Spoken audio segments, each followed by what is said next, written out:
হচ্ছে নতুন রাস্তা আপনাকে দেখানো।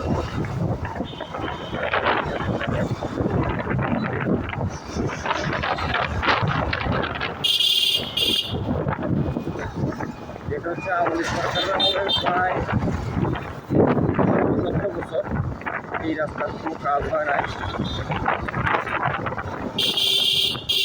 এখানে ওই যে সামনে একটা জায়গা দেখাচ্ছে আপনাদেরকে, যেটাকে সুইমিং পাম্প বলে। এখানে প্রায় এখানে পা রাখে প্রায় প্রতি পর্যন্ত পানি থাকে সবসময়। শীত বর্ষা গ্রীষ্ম কোনো সিজন ছিল না, সবসময় পানি আর পানি।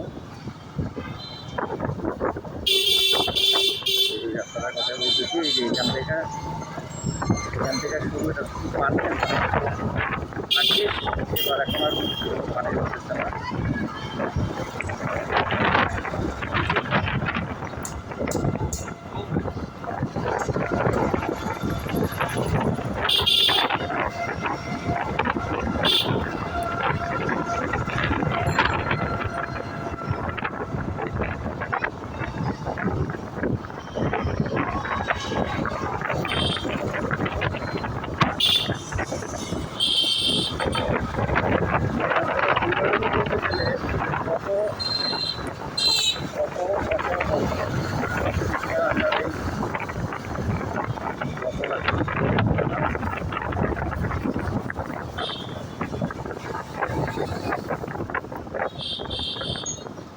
এখানে শত শত অটো বললে হবে না, এখানে হাজার হাজার অটো আছে এই রোডে।